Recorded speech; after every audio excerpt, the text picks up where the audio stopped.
Start करते हैं मेरे मित्रों।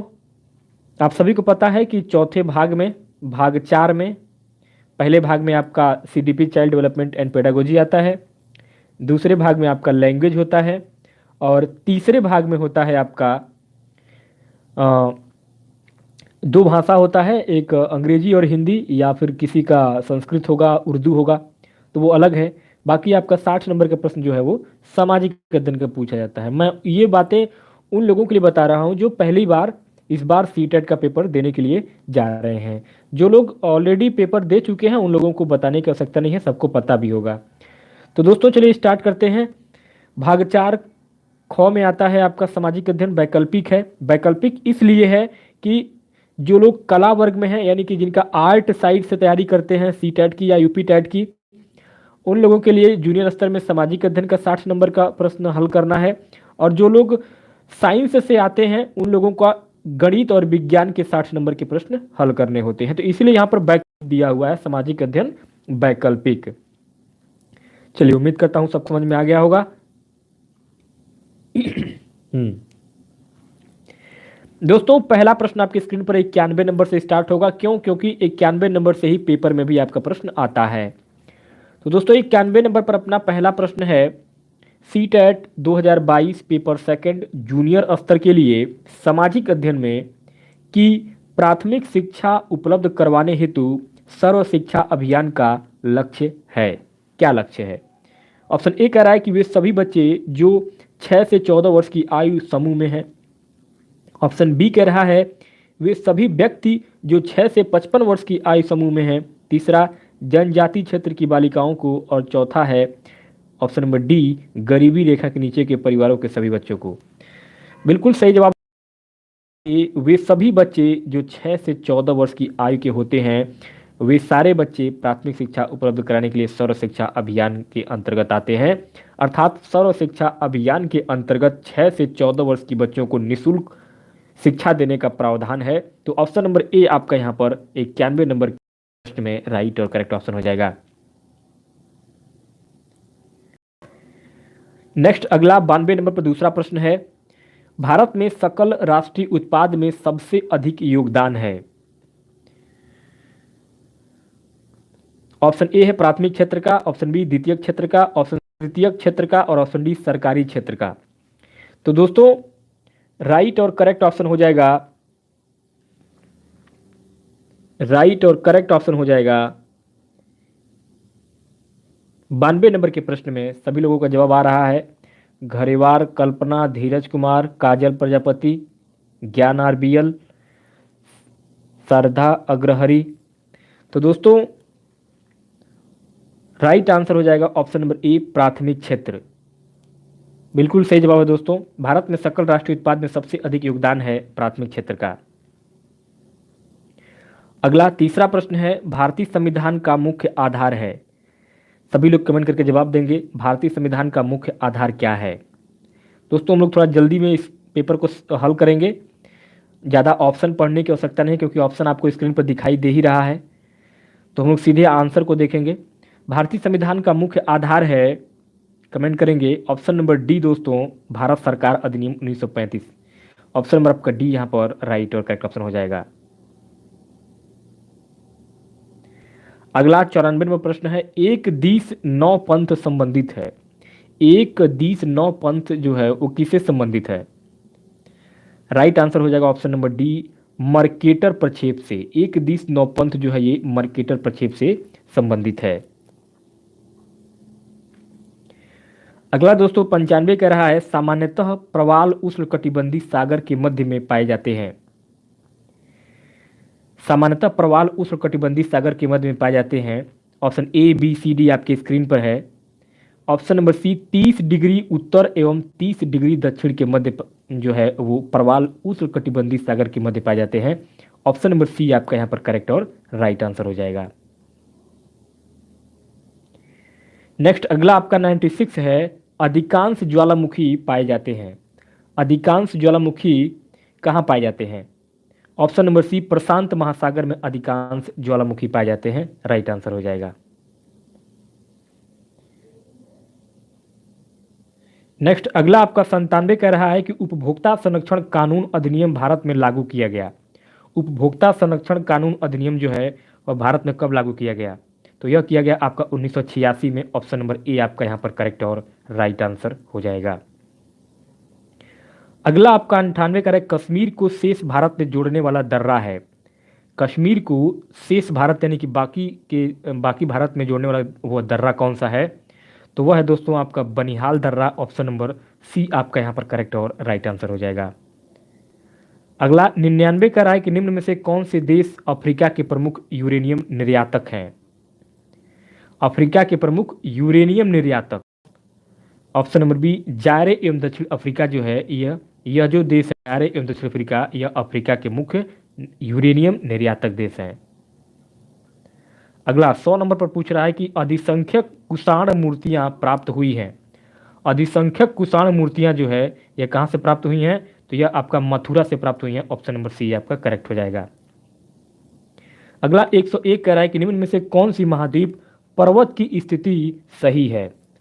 तो दोस्तों महाद्वीप पर्वत की स्थिति जो सही है वह है आपका ऑप्शन नंबर बी उत्तरी अमेरिका रॉकी। यह जो महाद्वीप पर्वत की स्थिति है उत्तरी अमेरिका रॉकी बिल्कुल सही मिलान है और सही स्थिति है।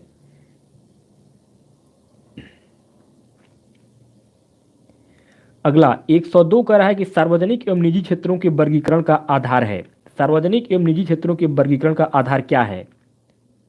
तो यह है आपका ऑप्शन नंबर सी उद्यम का मालिकाना हक। उद्यम का यानी कि उद्योग का मालिकाना हक जो है यह सार्वजनिक एवं निजी क्षेत्रों के वर्गीकरण का आधार है। ऑप्शन नंबर सी करेक्ट हो जाएगा।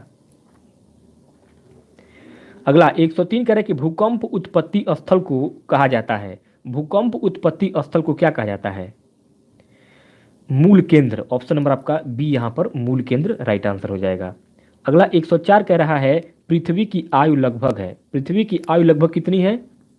पृथ्वी की आयु लगभग में है 4.6 अरब वर्ष। ऑप्शन नंबर बी आपका करेक्ट हो जाएगा।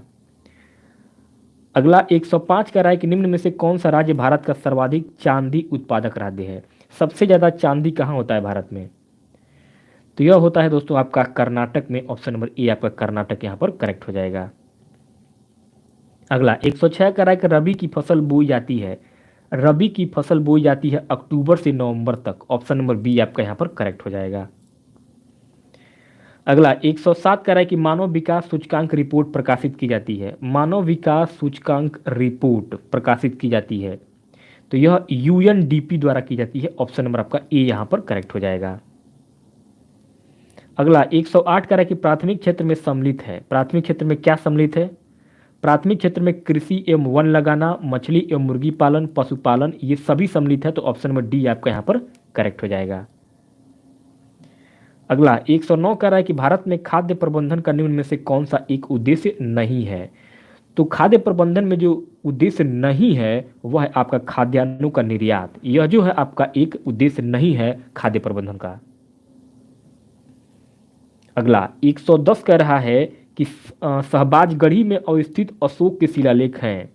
तो शहबाजगढ़ी में अवस्थित अशोक के जो शिलालेख हैं वह है आपकी खरोष्टी लिपि में। ऑप्शन नंबर आपका एक खरोष्टी लिपि में राइट आंसर हो जाएगा।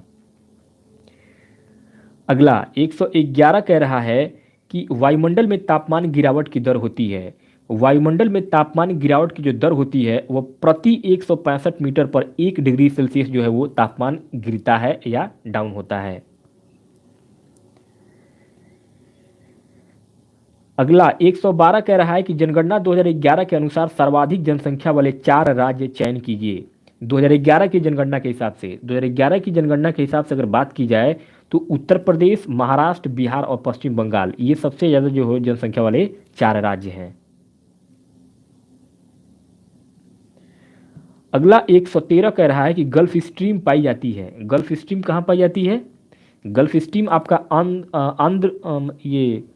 आंध्र महासागर के पश्चिमी किनारे पर पाई जाती है।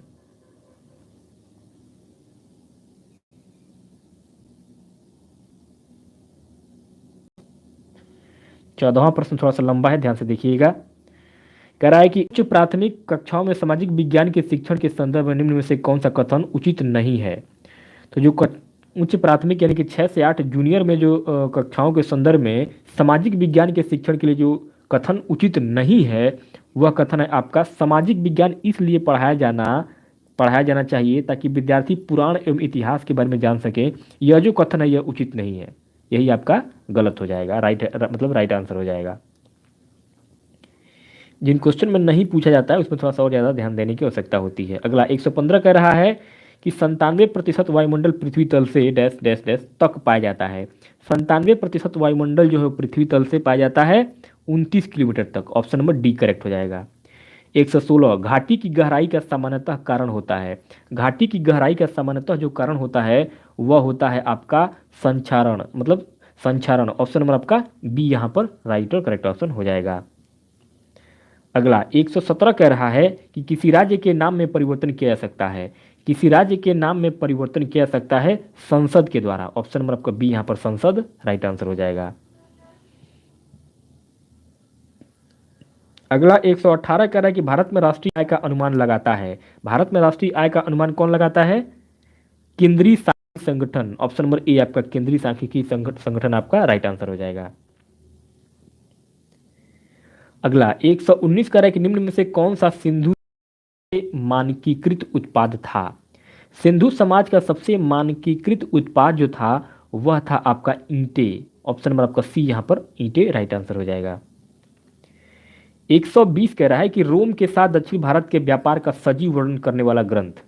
रोम के साथ दक्षिण भारत के व्यापार का सजीव वर्णन करने वाला जो ग्रंथ है वह ग्रंथ है आपका सिलप्पदिकारम। सिलप्पदिकारम जो है यह रोम के साथ दक्षिण भारत के व्यापार का सजीव वर्णन करने वाला ग्रंथ है, यानी कि सबसे अच्छा इस ग्रंथ में रोम के साथ दक्षिण भारत के व्यापार के बारे में बताया गया है। अगला 121 कह रहा है कि निम्न में से किस शासक वंश ने कभी भी जैन धर्म को संरक्षण नहीं दिया? तो दोस्तों जिसने जैन धर्म को संरक्षण नहीं दिया वह कौन हो जाएंगे? चोल शासक जो है वो जैन धर्म को संरक्षण नहीं दिए। अगला 122 कह रहा है कि चोल राजवंश के प्रवर्तक थे। चोल राजवंश के प्रवर्तक विजयालय जो है ये चोल राजवंश के प्रवर्तक थे। अगला 123 कह रहा है कि निम्न में से कौन सी विशेषता संसदीय प्रणाली का तत्व है? संसदीय प्रणाली का तत्व विशेषता, संसदीय प्रणाली की विशेषता का तत्व कौन सा है? तो यह है आपका सामूहिक उत्तरदायित्व। ऑप्शन नंबर आपका बी यहाँ पर सामूहिक उत्तरदायित्व राइट आंसर हो जाएगा। अगला 124 कह रहा है कि लोकसभा के विघटन होने के बाद लोकसभा अध्यक्ष कार्यरत रहता है। लोकसभा के विघटन होने के बाद लोकसभा अध्यक्ष कार्यरत रहता है तो नए लोकसभा अध्यक्ष के चुनाव तक, जब तक नए लोकसभा अध्यक्ष का चुनाव नहीं हो जाता है तब तक वो रहता है अध्यक्ष।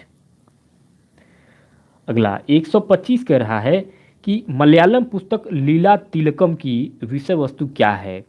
मलयालम पुस्तक लीला तिलकम की जो विषय वस्तु है, पाठ्यक्रम है, वह क्या है दोस्तों? वह है आपका व्याकरण। ऑप्शन नंबर आपका डी व्याकरण राइट आंसर हो जाएगा। 126 थोड़ा सा लंबा है, ध्यान से देखिएगा। 126 क्या कह रहा है कि 126 भारत के राष्ट्रपति के बारे में क्या सत्य है? भारत के राष्ट्रपति के बारे में जो कथन सत्य है वह है आपका ऑप्शन नंबर बी 1, 2 और 3। 1, 2 और 4 तीसरा गलत है। अर्थात भारत के राष्ट्रपति के बारे में वह मुख्य कार्यकारी अधिकारी होता है, बिल्कुल सही बात है। साथ ही साथ वह सैन्य बलों का मुख्य कमांडर होता है, ये भी सही है। वह राज्य का मुखिया होता है, यही ऑप्शन नंबर सी आपका गलत है। वह संघीय विधानमंडल का हिस्सा होता है, बिल्कुल सही है। तो 1, 2 और 4 ये सही है। अगला 127 कह रहा है कि भारतीय संविधान की 8वीं अनुसूची में कितनी अधिसूचित हैं? भारतीय संविधान की 8वीं अनुसूची में 22 भाषाएं सम्मिलित हैं। ऑप्शन नंबर सी आपका 22 राइट आंसर हो जाएगा। राजकुमार, मानसी देवी, बहुत बढ़िया, आप सभी का जवाब आ रहा है, बाकी लोग जवाब नहीं दे रहे हैं। अगला 128 कह रहा है कि निम्न में से कौन सा मौलिक अधिकार भारत की भूमि पर एक विदेशी को भी उपलब्ध है?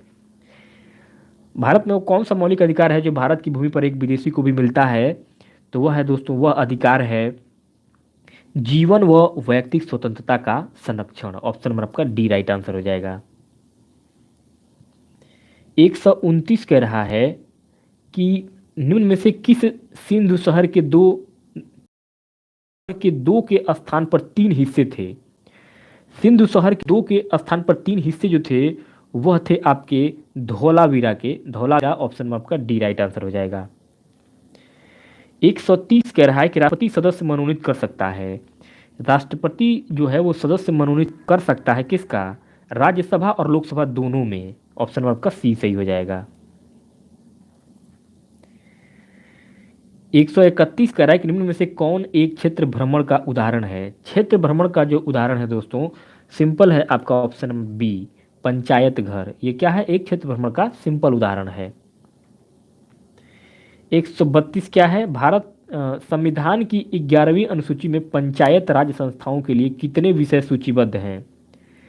संविधान की 11वीं अनुसूची में पंचायत राज संस्थाओं के लिए कितने विषय को सूचीबद्ध किया गया है, तो यह किया गया है आपका 29 विषयों को। ऑप्शन नंबर आपका ए राइट आंसर हो जाएगा। अगला 133 कह रहा है कि निम्न में से कौन पेरियार के नाम से प्रसिद्ध है।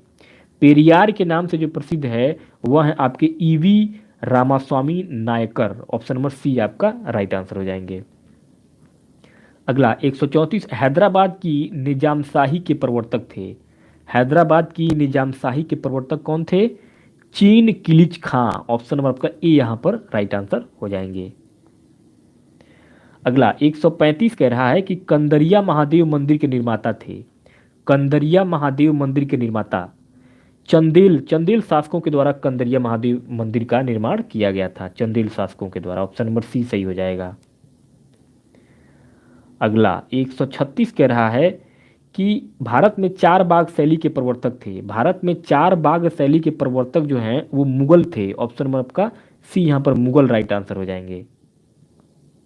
अगला 137 कह रहा है कि पूरा पाषाण युग की कालावधि है।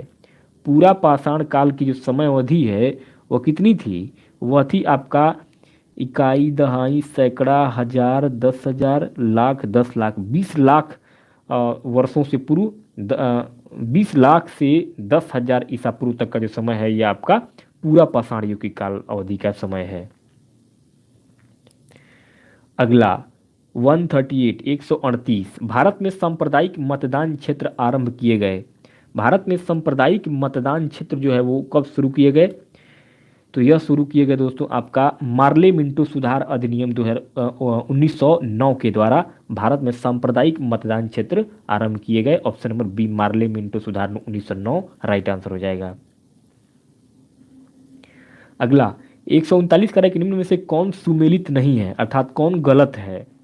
तो जो गलत है दोस्तों वह है आपका ऑप्शन नंबर बी फ़क ए मुदब्बिर फुतुहस सलातीन। ये आपका राइट आंसर हो जाएगा। यही जो है फ़क ए मुदब्बिर फुतुहस सलातीन के मतलब जो इतिहासकार फ़क ए मुदब्बिर हैं ये फुतुहस सलातीन नामक पुस्तक इन्होंने नहीं लिखा था। तो ऑप्शन आपका बी यहाँ पर राइट आंसर। बाकी आपका ऑप्शन मिनहाज उस सिराज जो है वो तबाकाते नासरी लिखे थे। ऑप्शन नंबर सी और डी ये सब का सब जो है वो सही है, केवल बी जो है वो गलत है। 140 कह रहा है कि आईने अकबरी की विषय वस्तु है। आईने अकबरी की विषय वस्तु क्या है, अकबर के प्रशासन का वर्णन। आईने ए अकबरी में अकबर के प्रशासन का वर्णन किया गया है। ऑप्शन नंबर सी सही हो जाएगा। अगला 141 कह रहा है कि किस राज्य में द्विसदनात्मक विधानमंडल है, यानी कि 2 सदनात्मक विधानमंडल है, क्यों कौन से राज्य में, तो यह है आपका बिहार में 2 सदन मंडल है। ऑप्शन नंबर आपका डी बिहार राइट आंसर हो जाएगा। अगला 142 कुणबी के रूप में जाने जाते थे। कुणबी के रूप में कौन जाने जाते थे, मराठा कृषक योद्धा कुणबी के रूप में जाने जाते थे। ऑप्शन नंबर बी आपका राइट आंसर हो जाएगा। 143 कह रहा है कि संविधान के किस भाग में कल्याणकारी राज्य की अवधारणा को महत्व दिया गया।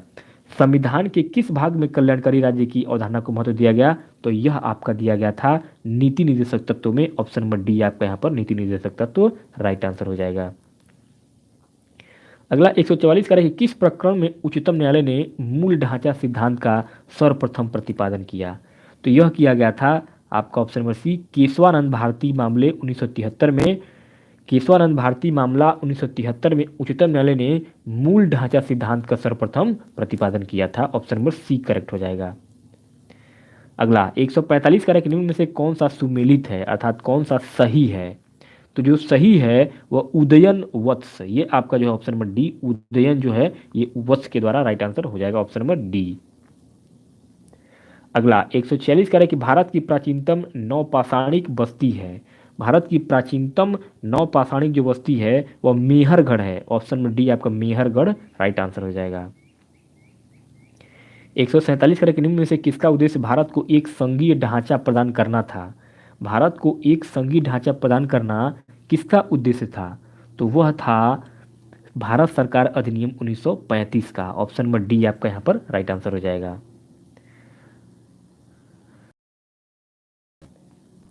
नेक्स्ट अगला आपका 148 नंबर प्रश्न पूछ रहा है, से कौन सा कथन सामाजिक विज्ञान के संदर्भ में गलत है।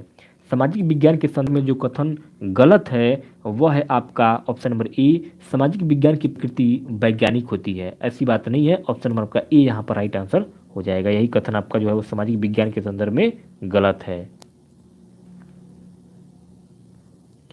अगला 149 कह रहा है कि लोकसभा निर्वाचन क्षेत्र का भूभाग निर्धारित किया जाता है। लोकसभा भूभाग है वह किसके द्वारा निर्धारित किया जाता है, तो यह किया जाता है आपका परिसीमन आयोग के द्वारा। ऑप्शन नंबर आपका ए यहाँ पर परिसीमन आयोग राइट आंसर हो जाएगा।